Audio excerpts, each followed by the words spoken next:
sejahtera bagi kita semua. Om Swastiastu, Namo Buddhaya, Salam Kebajikan. Kita teriakan dulu, yel-yel Partai Golkar. Kita berdiri semua, biar semangat. Golkar! Indonesia! Golkar!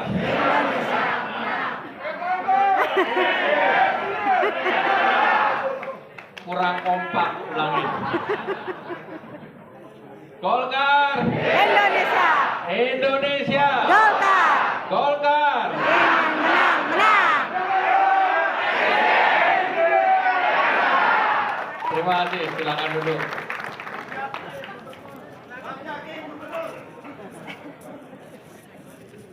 Acara ini diselenggarakan di Red Top, di daerah yang sedikit hot, untuk memanaskan suasana. Rupanya dipilih sama kami suara daerah yang agak hot ini. Dijamin makanan tersedia, yang lain tidak dijamin. Dan lokasi ini berada dalam ring 1. Jadi jarak terdekat. Pertama, mari setelah yang kami hormati Pak Sekjen, Pak Ludwig Paulus, Pak Bendahara Umum yang kehadirannya menggeser beberapa kursi. Memang kalau Bendahara Umum itu begitu datang semua tergeser. Kalau enggak bahaya.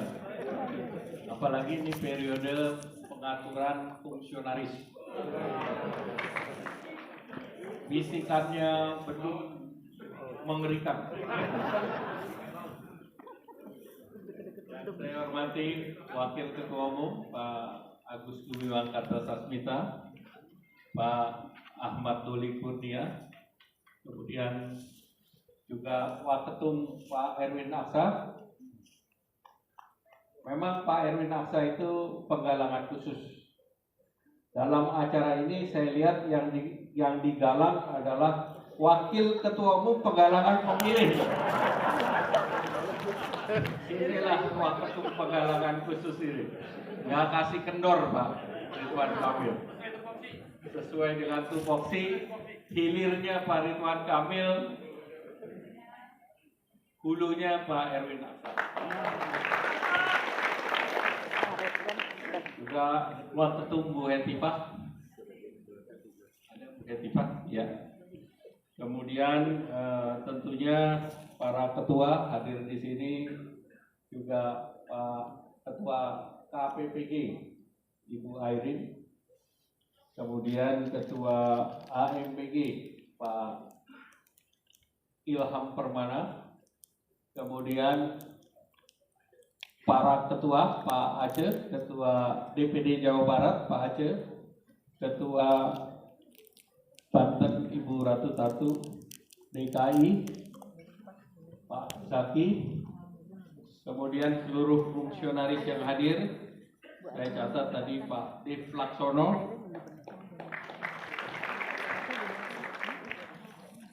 Pak Dedi Mulyadi, kemudian ada Pak Bambang Hermanto, Pak Budi Setiawan, Bu Ice, kemudian ada Pak Adai, Pak Agun Gunanjar, kemudian Ibu Ade Rosi, Ibu Dewi Asmara, ada pemain dari wilayah lain, Ibu Sari Yuliati, kemudian Pak Ferdiansah, Pak Hairul Zaman, Bu Putri Komarudin, kemudian Ibu Kristina, satu-satunya dari DKI. Jarang main di Red Top Ibu ya.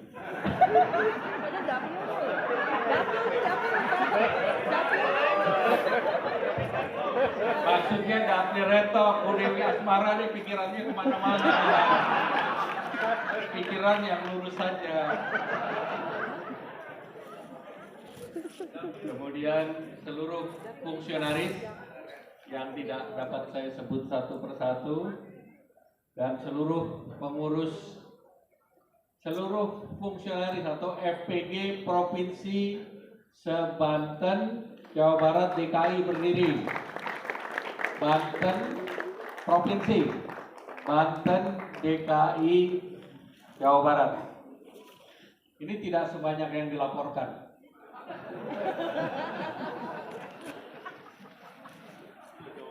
Provinsi loh, kita bicara provinsi ya. DPR provinsi. Hah? Harusnya 33, ini kurang dari 33. Silakan duduk kembali.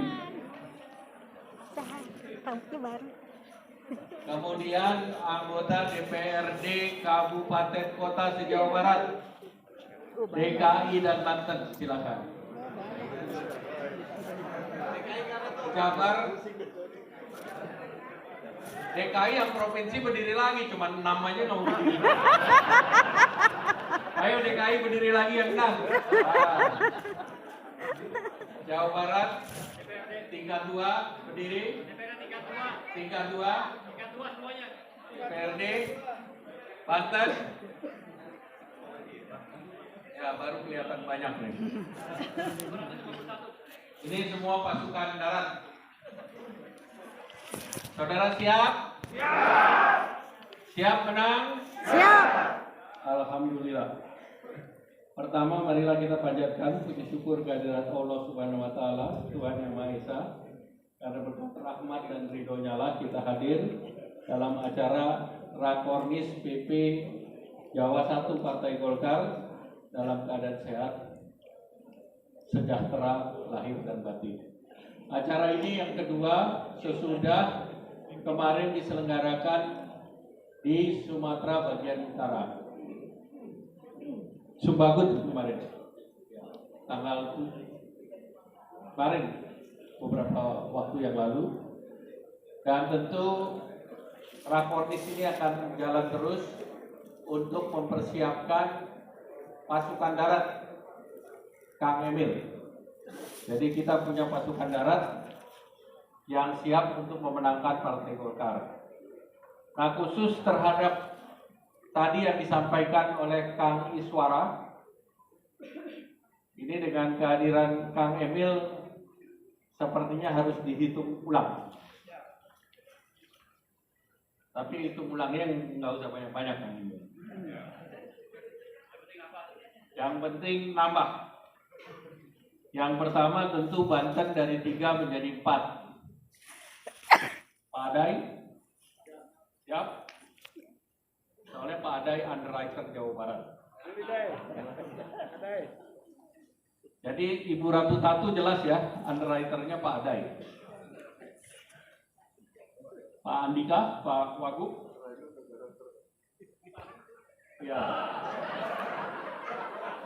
Pak Wagub ini akan bermutasi menjadi bupati. Coba.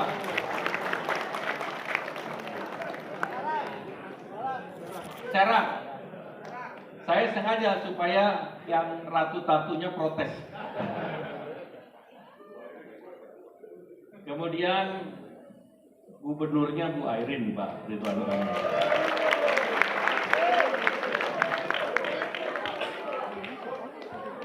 Berdiri.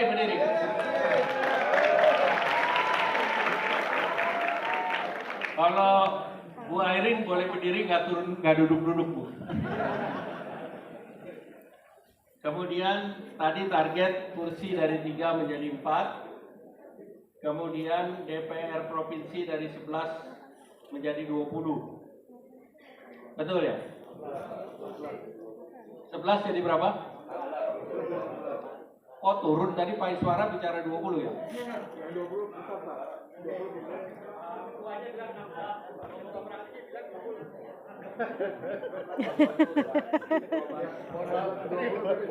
Oke, 11 menjadi 16.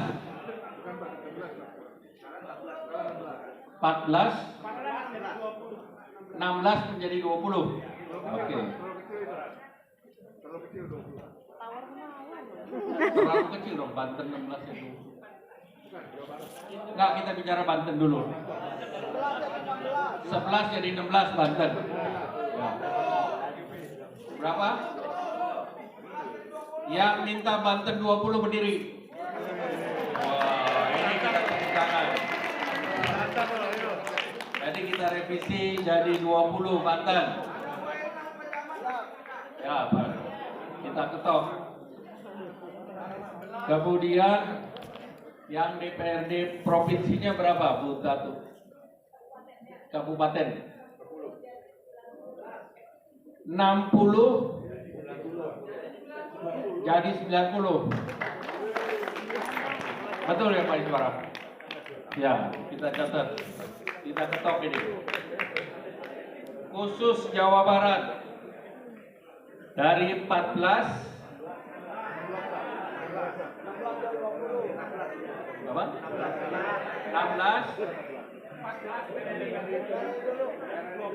Nah, kita bicara DPR RI. 14 DPR RI menjadi 23. Jangan tepuk tangan dulu. Itu 14 menjadi 23, belum ada Kang Emil. Jadi pertanyaannya, Kang Emil mau nambah berapa nih? Jadi ini kita biarin Kang Emil napas dulu. Jadi target sementara 23, belum ada Kang Emil. Dengan Kang Emil tentu ada tambahan. Kemudian anggota DPRD provinsinya dari 100.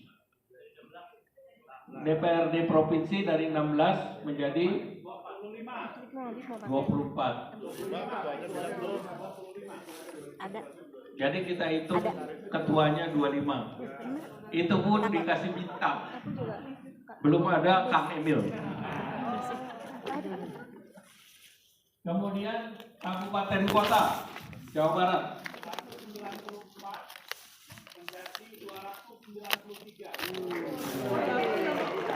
194 menjadi 293. Itu Kang Emil sampai hampir berdiri itu kagetnya. Jadi di sini saya tidak menambahkan untuk Kang Emil. Jadi Kang Emil cukup nasional dan provinsi. Kayaknya yang kabupaten kota sudah disapu. Kemudian DKI, Pak Zaki. Dari 1 jadi berapa Pak Zaki? 3. Ini Pak Erwin Aksa, Waketum termasuk nggak di antara 3 ini?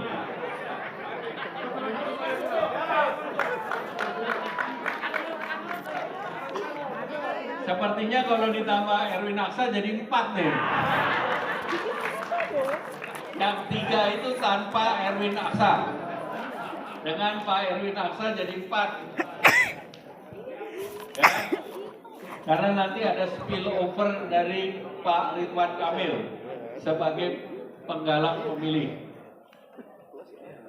Nah, kemudian DPR provinsi, DPRD dari 6 jadi berapa ini? Jadi 12. Ya, ini kalau naik 100% ya kita apresiasi. Jadi gubernur. Jadi gubernur juga ya?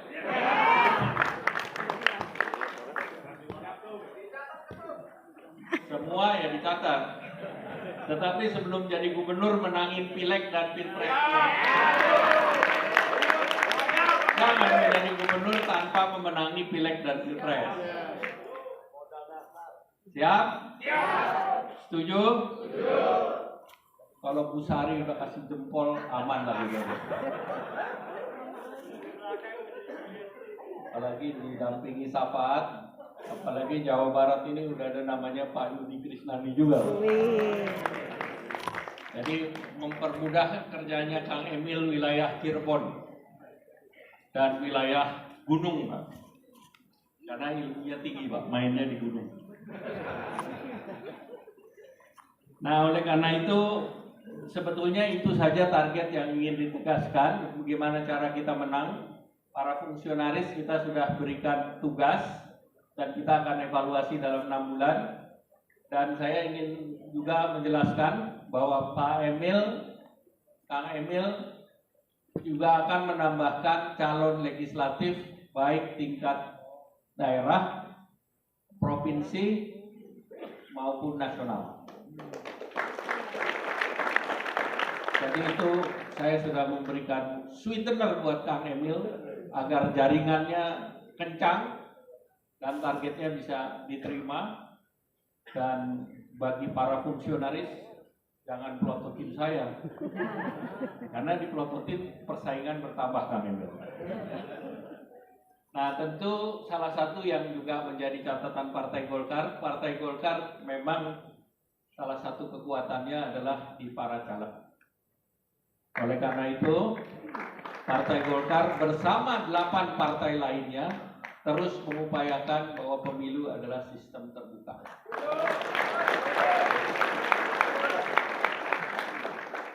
Karena kalau sistem tertutup, rajanya Golkar. Kita menang pemilu dengan sistem tertutup. Kang Agun hafal bahwa dengan sistem tertutup di tahun 2004 Golkar juaranya. Brand awareness Golkar itu 99,9%. Sehingga kalau ditanya masyarakat kenal Partai Golkar, pasti kenal.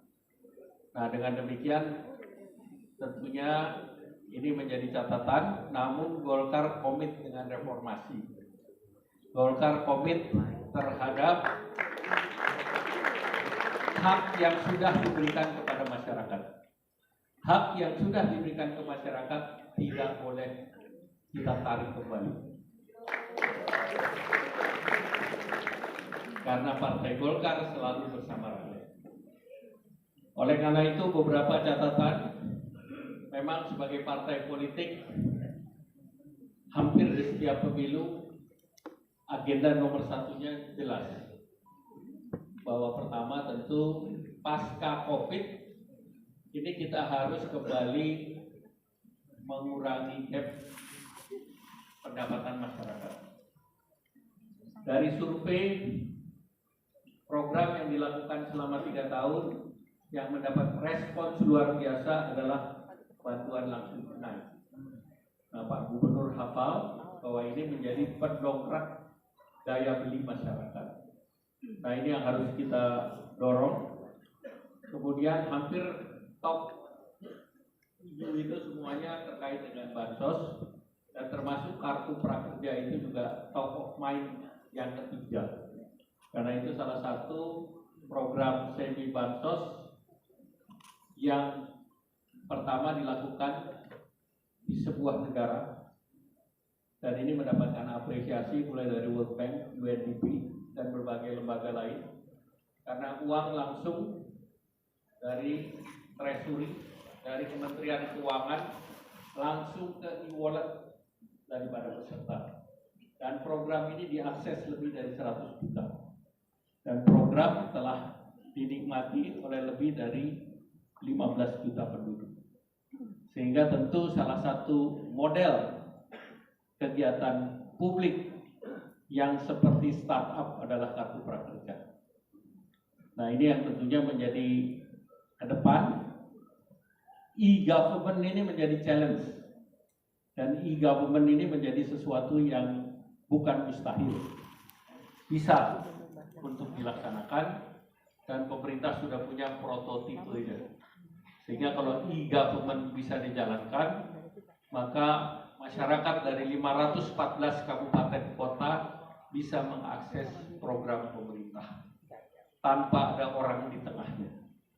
Tidak ada yang menghalang-halangi, semua bisa dilaksanakan. Nah, tentu ke depan lapangan kerja, isu lapangan kerja selalu menjadi nomor 1. Nah, kita tentu menghadapi ketidakpastian ke depan. Kemarin pada saat penanganan COVID, kita menghadapi faktor yang unknown, tidak diketahui, dan juga efeknya unknown, tidak diketahui. Jadi tidak tahu dan tidak diketahui terkait dengan COVID. Namun alhamdulillah dengan kepemimpinan, kebersamaan, dan gotong royong. Tentu ini kepemimpinan Bapak Presiden dan Pak Ridwan Kamil juga menjadi saksi bagaimana kita setiap minggu, tidak ada hari Sabtu, tidak ada hari Minggu selama 3 tahun kita rapat. Dan ini membuat Indonesia menjadi salah satu yang terbaik. Namun tantangan ke depan bukan lagi tantangan yang mudah juga. Jadi kita masuk di dalam unknown faktor berikutnya. Kita punya pengetahuan, kita punya knowledge, apalagi Partai Golkar. Dalam minggu depan Partai Golkar kadernya 3 akan menjadi doktor di Unpad. Yaitu Bu Airin hadir di sini akan mendapatkan doktor. Kemudian Wagub NTT Pak Yosef Naisoe dan Pak Bambang Susatyo hari Sabtu. Dan Kang Agun juga segera minggu depan. Saya hanya ngomong minggu ini, nggak minggu depan. Jadi Kang Emil, Partai Golkar itu party of ideas. Ideasnya banyak dan yang membawa ideas rata-rata doktor, Pak. Jadi kalau di Citibank kita lempar kertas pasti kena Vice Presiden. Tapi kalau di Golkar kita lempar ini Pak, kapal dari kertas pasti kena doktor, Pak. Nah, itu menunjukkan bahwa doktor per kapita per partai paling tinggi ada di Partai Golkar.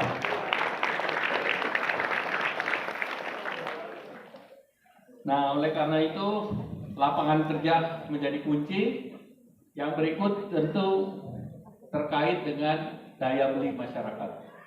Nah, selama 3 tahun kita menggunakan APBN sebagai shock absorber untuk daya beli masyarakat kita tahan.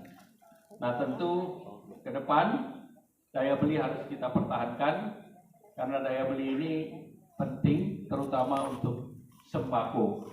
Dan sembako selalu menjadi isu setiap kali pemilihan umum. Nah, kita tahun ini seharusnya bisa diuntungkan karena harga komoditas sedang bagus. Kalau yang lalu, pemilu lalu, harga sawit, ini rata-rata Golkar agak turun di Sumatera, harga sawitnya di bawah 900 TBS. Sekarang harga sawit sudah 2.700, 2.800. Nah, tentu ini kesempatan untuk Partai Golkar rebound di berbagai wilayah.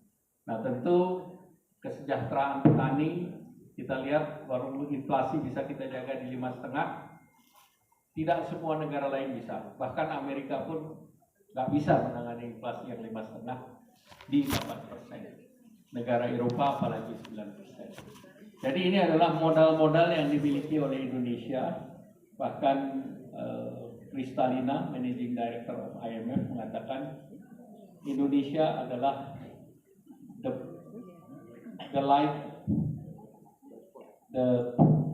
light spot in the night. Jadi kita adalah yang terang. Dan kita mendapatkan apresiasi dari berbagai lembaga termasuk UN dan Bank Dunia. Oleh karena itu ini harus dipahami oleh para fungsionaris. Kita semua sudah bekerja. Dan tentu dari kerja ini tinggal kita konversi menjadi suara pemilih. Bagaimana konversinya?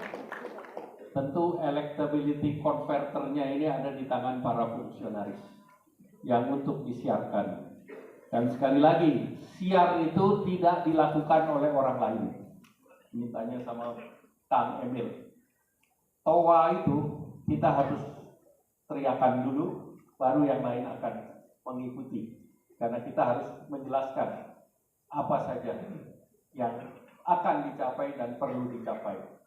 Satu yang menjadi catatan, bonus demografi kita akan dicapai periode 2025-2035. Itu adalah alasan mengapa Partai Golkar harus menang. Karena Partai Golkar adalah partai pembangunan. Kita berpengalaman dalam pembangunan. Kita tidak perlu lagi untuk uji coba program. Bayangkan program pendidikan SD Impres saja mendapatkan hadiah Nobel. Belum kalau kita terus revitalisasi pelayanan masyarakat melalui posyandu dan puskesmas, itu elektabilitasnya akan menjadi luar biasa dan masyarakat kita akan sejahtera. Kita berperang melawan COVID melalui posyandu, melalui puskesmas, dan itu adalah pasukan ujung tombak di masyarakat. Nah, oleh karena itu sekali lagi kita harus pahami, dan saya minta dalam rakornis ini betul-betul kita bisa konversikan dan kita jaga bahwa harga sembako bisa kita pertahankan dan pemerintah daerah diberi tools untuk memberikan subsidi melalui transportasi. Dan saya melihat Jawa Barat bisa, kemudian juga beberapa daerah bisa, dan saya tidak melihat bahwa ini tidak bisa dilakukan. Oleh karena itu mari kita semua bekerja sama, karena kita perlu pertumbuhan ekonomi, pemerataan, dan hilangnya kemiskinan ekstrim sebelum pemilu 2024. Karena dari situ Partai Golkar sebagai partai yang mendukung pemerintahan Pak Joko Widodo akan dinilai, dan keberhasilan dari pemerintahan menjadi kunci terhadap karya Golkar ke depan. Saudara siap? Siap. Sanggup? Sanggup. Alhamdulillah. Dan ini Pak Emil kita agak kencengin dikit. Hari Jumat diajak ke Manado untuk Natalan Partai Golkar. Artinya saya besok harus juga buat acara yang mengundang Pak Emil supaya Pak Emil nggak pulang ke Bandung.